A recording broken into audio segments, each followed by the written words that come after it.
Hello students, आज अपन देखेंगे ऊष्मागतिकी का प्रथम नियम। ऊष्मागतिकी के प्रथम नियम में अपन ने बताया था कि कैसे कहते हैं, इसे ऊर्जा संरक्षण का नियम भी कहा जाता है। ऊर्जा संरक्षण का नियम का मतलब है कि यहाँ एनर्जी क्या होती है, संरक्षित रहती है।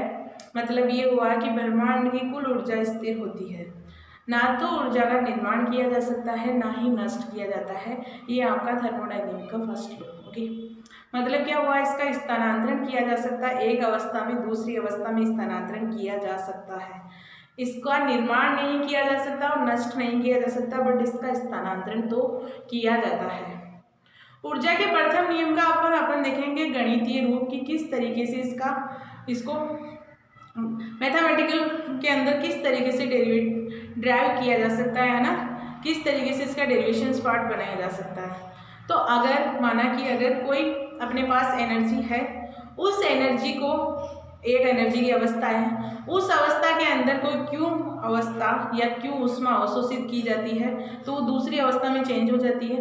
यानी कि अगर ई ए है, कोई एनर्जी है ई ए, इसको अगर हीट दे, ये फर्स्ट अवस्था थी, थोड़ी देर बाद में इसे क्यों दे दी, क्यों मतलब हो गया कि ऊष्मा दे दी जाए तो ये कन्वर्ट किस में हो जाएगी, ई बी में कन्वर्ट हो जाएगी। अपने पास कोई एनर्जी है, एनर्जी को ए और ए अवस्था थी, ई अवस्था के दौरान इसमें क्या किया गया कि क्यों, यानी कि इसे हीट दे दी गई। हीट दी तो वो क्या किस में कन्वर्ट होगी, ई बी में कन्वर्ट हो गई। अब अपन क्या कर सकते हैं, ये एनर्जी परिवर्तन किस तरीके से निकाला जाए, यानी कि अपने पास एनर्जी ई ए से ई बी में कन्वर्ट हुई है, तो इस परिवर्तन को किस तरीके से निकाला जाता है। इस परिवर्तन को निकाला जाता है अपने डेल ई बराबर ई बी माइनस ई ए। कैसे, जब किसी दो चीजों में परिवर्तन, किसी एक चीज में अगर परिवर्तन हो रहा है तो उस परिवर्तन को निकालने के लिए डेल ई यानी डेल रिप्रेजेंट किया। डेल क्या है कि दो में अगर कोई परिवर्तन हो रहा है तो परिवर्तन का यानी कि चेंजेबल का साइन है, और अगर कम परिवर्तन हो रहा है किसी में तो इस डी का प्रयोग किया जाता है ना। अपने पास ई बी माइनस ई ए यानी कि क्या करना होगा, अपने को मेजर माइनस माइनर करना होता है, यानी कि मेजर में से माइनर करना होगा। जो जितना मेजर होगा, अब मेजर कितना होगा, ए कम था, इसने ऊष्मा अवशोषित की, ऊष्मा अवशोषित करके भी किस अवस्था में बन गया, ई बी में कन्वर्ट हो गया। अब इससे अपन क्या करेंगे, ऊष्मागतिकी के प्रथम नियम का यूज करेंगे, इसका उपयोग करेंगे। ऊष्मागतिकी के प्रथम नियम के अनुसार क्या होगा कि कितनी ऊष्मा दी गई है ना, कितनी आपके पास हीट दी गई है, हीट को किस तरीके से रिप्रेजेंट करेंगे, हीट दे रहे हैं तो क्या होगा, एनर्जी के बराबर एनर्जी है ना, प्लस और किसके बराबर होगी कि तंत्र द्वारा कितना कार्य किया गया है ना। क्योंकि अगर कोई भी सिस्टम कार्य या तो सिस्टम कार्य करेगा या सिस्टम पर अपन कार्य करेंगे ना, कि सिस्टम के द्वारा कार्य किया जाएगा या सिस्टम के ऊपर कार्य किया जाएगा, यही दो कंडीशन है। तो यहाँ क्या होगा, सिस्टम के द्वारा कार्य किया जाएगा, यानी कि तंत्र द्वारा किया गया कार्य, तंत्र द्वारा किया गया कार्य, ये यूज करेंगे। अब जब पहली क्लास में अपन ने इंट्रोडक्शंस में देखा था कि तंत्र द्वारा किया गया कार्य को ऋणात्मक चिन्ह से द्वारा दर्शाते हैं ना, आईपीएससी के अनुसार इसे ऋणात्मक चिन्ह के द्वारा दर्शाएंगे। तो अगर अपने पास हीट क्या है, क्यू है, हीट को क्यू से रिप्रेजेंट किया जाता है, एनर्जी हो गई डेल ई हो गई, और ये तंत्र द्वारा किया गया कार्य को डब्ल्यू से दर्शाया जाता है। तो तंत्र द्वारा कार्य किया गया था तो इसे नेगेटिव साइन से दर्शाया जाता है, यही होता है। जब इसे नेगेटिव साइन से दर्शाया जाता है तो अपने पास क्या आती है, Q बराबर डेल, अब अपने को एनर्जी इस तरफ करना है तो डेल ई इस साइड आ जाएगा और Q प्लस W हो जाएगा अपना, ये हो गया थर्मोडायनेमिक का फर्स्ट लॉ। तो इस तरीके से अपन इसे रिप्रेजेंट करते हैं। ओके, अगर अपन अपने पास इस समीकरण को क्या माने, फर्स्ट माने, और अब देखते हैं कि कार्य को यानी कि वर्क किस तरीके से ज्ञात किया जा सकता है। कार्य का फॉर्मूला क्या होता है, बल इंटू विस्थापन, यही होता है। अब बल इंटू विस्थापन क्या होता है, बल इंटू विस्थापन को किस तरीके से लिख सकते हैं, फोर्स है ना, दाब का लिखा जाता है, दाब इंटू दूरी इंटू क्षेत्रफल, यही होता है। और दूरी इंटू क्षेत्रफल किसके बराबर होगा, आयतन के बराबर होगा। तो यहाँ क्या हो जाएगा, पी वी हो जाएगा। तो वर्क किसके बराबर हो गया अपने, पी वी के बराबर हो जाता है, यानी कि पी प्रेशर हो गया, वी फॉर वॉल्यूम हो गया। ओके, तो प्रेशर और वॉल्यूम के बराबर होता है अपना वर्क। तो यहाँ लिखते हैं वर्क किसके बराबर हो गया, पी वी का। अगर अब वॉल्यूम में अगर चेंजेबल हो रहा है तो इसे डेल वी लिखा जा सकता है। तो इसे किस तरीके से लिखते हैं, डब्ल्यू बराबर पी डेल वी लिख सकते हैं, बिल्कुल लिख सकते हैं। ये हो गया पी डेल वी। समीकरण 1 में इसका अब क्या करेंगे, वैल्यूज पुट करेंगे। वैल्यूज को समीकरण 1 में पुट करने पर क्या होगा, अपने पास कौन सी समीकरण आ जाएगी, डेल ई बराबर Q plus P del V, ये आ जाएगी। ये समीकरण अपने को प्राप्त होती है, डेल ई बराबर Q plus P del V. ये समीकरण 1 थी, इस समीकरण को 2 कर देते हैं। ओके, तो अपने पास जब डेल ई बराबर क्यू प्लस डब्ल्यू अपने पास जो इक्वेशन आई, और रियल में आपके ये इक्वेशन क्या होती है, थर्मोडायनेमिक की फर्स्ट इक्वेशन होती है। इसके अंदर क्या किया अपन ने, वर्क का मान लिखा है। वर्क का मान कितना प्राप्त होता है आपने, अब जब वर्क निकाला तो अपने पास पी वी के बराबर होता है, पी डेल वी के बराबर होता है, तो अपन ने इसका मान पी डेल वी लिख दिया। ओके, यही होगा। और अगर इसे, ये तो हो गया अपने पास कि अगर ज्यादा परिवर्तन, इस डेल का मतलब कि कोई ज्यादा परिवर्तन हो रहा है किसी में भी, है ना, किसी भी एनर्जी में बहुत ज्यादा परिवर्तन हो रहा है, वॉल्यूम में बहुत ज्यादा। अगर कम परिवर्तन हो तो लिखा जाता है सूक्ष्म परिवर्तन के लिए लिखा जाता है, सूक्ष्म परिवर्तन के लिए लिखा जाता है डेल ई बराबर डी ई बराबर D Q plus P D V. Okay, या पीवी लिखा जाता है, पी डीवी लिख सकते हैं या पीवी भी लिख सकते हैं, तो पी डीवी लिख दिया। ओके, तो ये हो गए आपके कम परिवर्तन के लिए। ओके, अब अगर अपन कंडीशंस अप्लाई करें, कंडीशंस का मतलब कि आइसोलेटेड सिस्टम ले, है ना, तो विलगित निकाय के लिए यूज करें। अगर विलगित निकाय में क्या होगा, अपने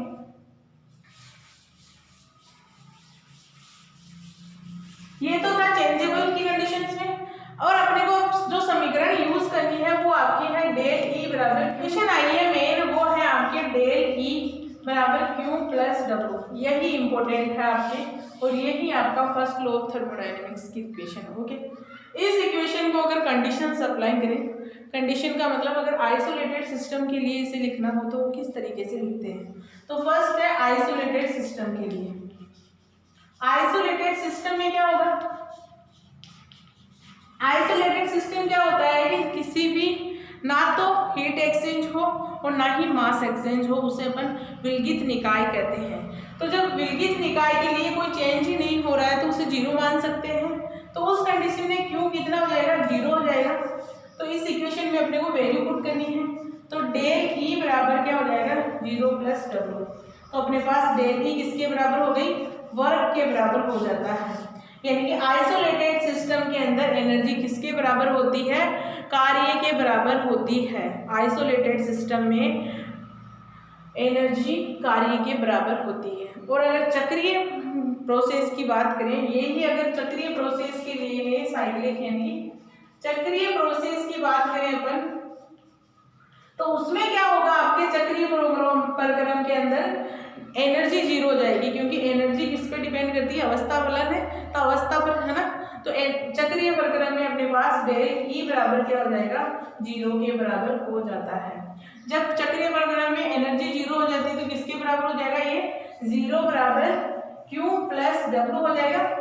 और अगर अपन क्या करें, क्यू बराबर माइनस डब्ल्यू लिख सकते हैं। ओके, तो यहाँ हीट किसके बराबर हो गई, वर्क के बराबर हो जाती है। हीट वर्क के बराबर होती है साइक्लिक प्रोसेस के अंदर। ओके, तो साइक्लिक प्रोसेस में तो क्या हो गया, साइक्लिक प्रोसेस के अंदर तो हीट आपके वर्क के बराबर होती है, जबकि आइसोलेटेड सिस्टम में डेल ई यानी कि एनर्जी वर्क के बराबर होती है। ओके, ये है दो कंडीशंस में जो थर्मोडायनेमिक की इक्वेशन को अपन ने ड्राइव किया। ये इक्वेशन भी आपके काम में आने वाली है। और अगर इसी इक्वेशन को एंथैल्पी के टर्म में लिखें, है ना, इसी इक्वेशन को अगर एंथैल्पी के टर्म में लिखें तो वो किस तरीके से लिख सकते हैं, एंथैल्पी में क्या है, एक तरीके से एनर्जी है। ओके, अगर इसी इक्वेशन को एंथैल्पी के टर्म में लिखेंगे तो क्या होगा, एंथैल्पी के टर्म में एंथैल्पी को डेल एच से रिप्रेजेंट किया जाता है ना। तो Q बराबर, Q क्या हीट है, हीट को एंथैल्पी में कन्वर्ट किया जा सकता है, डेल एच के बराबर लिखा जा सकता है।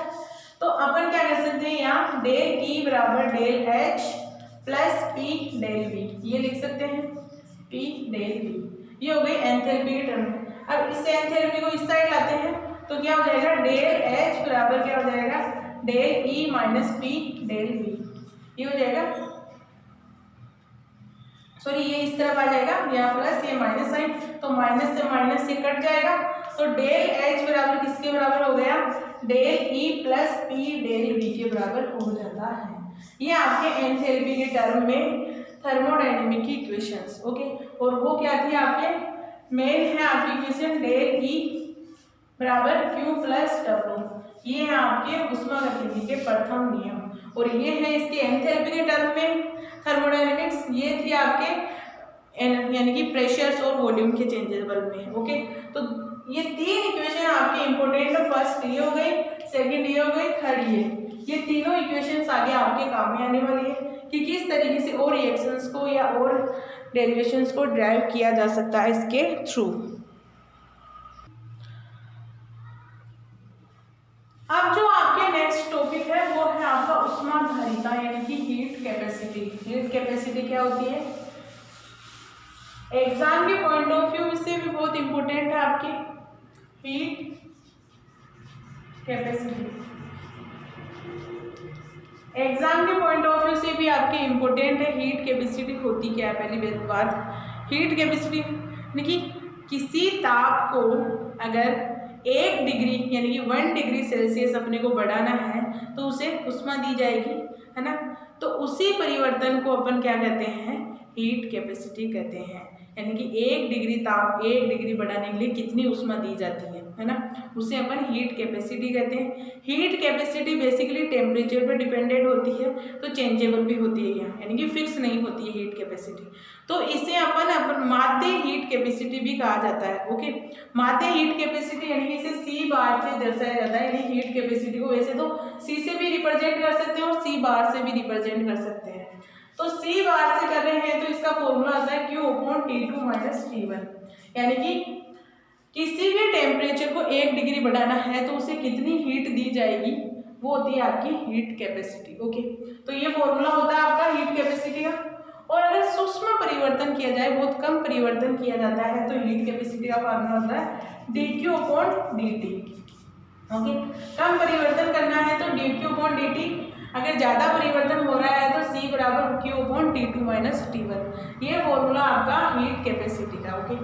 ये टेम्परेचर पर डिपेंडेंट होती है, यानी कि टेम्परेचर के साथ साथ परिवर्तित होती रहती है, इसीलिए इसे माध्य हीट कैपेसिटी या माध्य ऊष्माधारिता भी कहते हैं। यानी कि सी बार किसके लिए माध्य ऊष्माधारिता, ऊष्माधारिता का मतलब हो गया हीट कैपेसिटी से भी रिप्रेजेंट किया जाता है, ओके। ये हीट कैपेसिटी 2 टर्म्स के अंदर यूज की जाती है, यानी कि प्रेशर और आपके आयतन के रूप में यूज की जाती है। एक आपने सुना होगा CV एंड CP। CV क्या है, स्थिर आयतन पर, V का मतलब आयतन हो गया, स्थिर आयतन पर ऊष्माधारिता, स्थिर आयतन पर ऊष्माधारिता, स्थिर आयतन पर ऊष्माधारिता होती है। और CP का मतलब होता है स्थिर प्रेशर पर, यानी कि स्थिर दाब पर ऊष्माधारिता, ओके। ये टर्म्स हैं, आपको याद रखनी है। अब इनको CP एंड CV दोनों को ड्राइव करना है, दोनों को अपने को निकालना है और दोनों का ही रिलेशन भी बताना है। CP एंड CV में रिलेशन बताइए एंड CP एंड CV के अंदर क्या रिलेशन है वो आपको पूछा जाता है, ओके, बेसिकली एग्जाम्स के अंदर।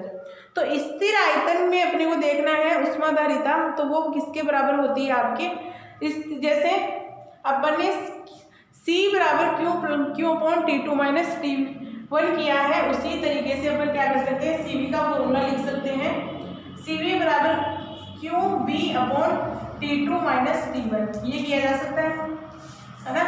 ऊष्माधारिता को यानी कि 2 वेरिएबल्स के मध्य लिखा जाता है, एक तो वॉल्यूम और प्रेशर के वेरिएबल। जब वॉल्यूम वेरिएबल्स को यूज कर रहे हैं अपन, तो क्या किया जा सकता है, CV बराबर QV T2 माइनस T1 किया जा सकता है। ओके, अब अपने को इसकी डेरिवेशंस देखनी है कि किस तरीके से इनकी डेरिवेशंस की जाती है।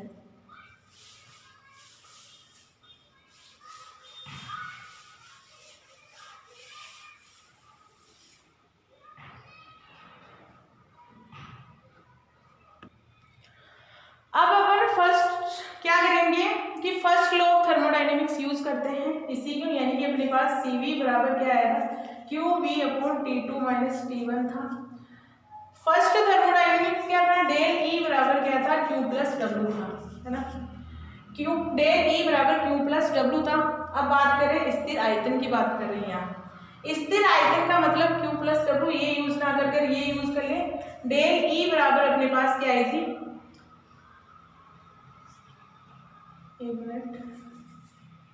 Q plus P del V, ये थी इक्वेशन, ये प्राप्त हुई थी अपने को।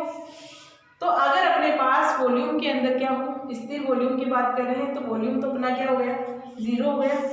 जब वॉल्यूम 0 हो गया तो क्या होगा अपने पास, यहाँ ये टर्म्स भी 0 हो जाएगी, है ना, क्योंकि ये बात किसके लिए CV या किसके लिए कर रहे हैं, ये किसके लिए होता है, स्थिर आयतन के लिए। स्थिर आयतन का मतलब हो गया कि वॉल्यूम यहाँ क्या है, 0 मान सकते हैं।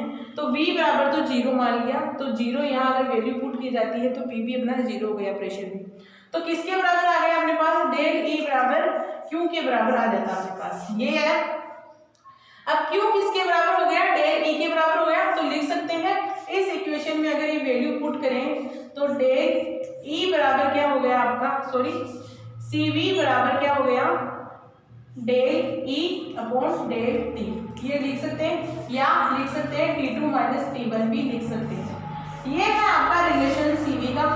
CV की इक्वेशन अपने पास ये प्राप्त होती है। अगर क्वेश्चंस के अंदर एनर्जी दी गई हो तो ये फॉर्मूला यूज करेंगे, और अगर हीट दी गई हो तो ये फॉर्मूला यूज करेंगे। अब अगर स्थिर आयतन की तो कर ले, स्थिर दाब की भी बात करते हैं, यही कर लेते हैं। स्थिर दाब के लिए ऊष्माधारिता, स्थिर दाब के लिए क्या था, CP बराबर क्या था, QP upon T2 minus T1, ये आई।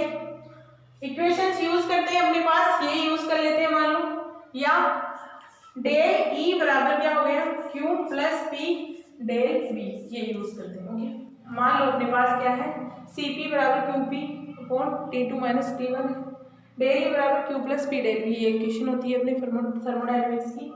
अगर QP इस तरफ निकाल लें अपन तो del E plus P del V आएगा।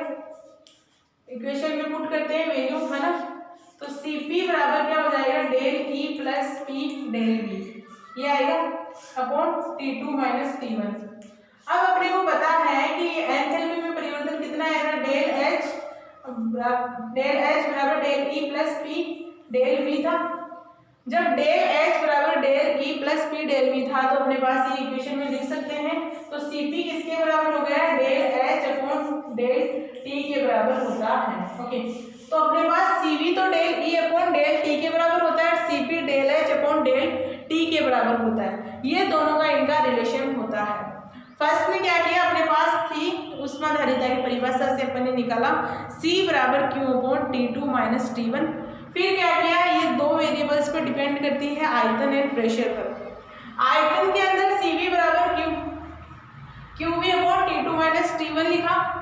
अब इसमें क्या किया, थर्मोडायनेमिक्स का फर्स्ट लॉ यूज किया, तो अपने पास del E1 Q plus W था, इसका डेरिवेटिव अपने पास आया था डेल E बराबर Q plus P del V आया था।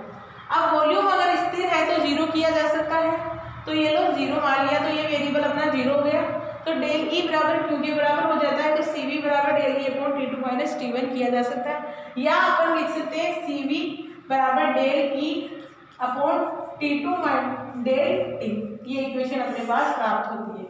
नेक्स्ट अगर स्थिर दाब के लिए देखा जाए, स्थिर दाब में CP बराबर QP upon del T2 minus T1, इसी तरीके से इक्वेशन लिख सकते हैं, वही फर्स्ट लॉ यूज करना है। तो यूज करने पर अपने पास QP, अगर QP इस साइड लिखते हैं del E plus P del V use करते हैं, तो अपने पास क्या आता है, del E plus P del V upon T2 minus T1। ये किसके बराबर होता है, डेल H के बराबर होता है, तो डेल H के बराबर अपन ने इसकी वैल्यू लिखी। नेक्स्ट क्लास में देखेंगे CP एंड CV के अंदर रिलेशंस।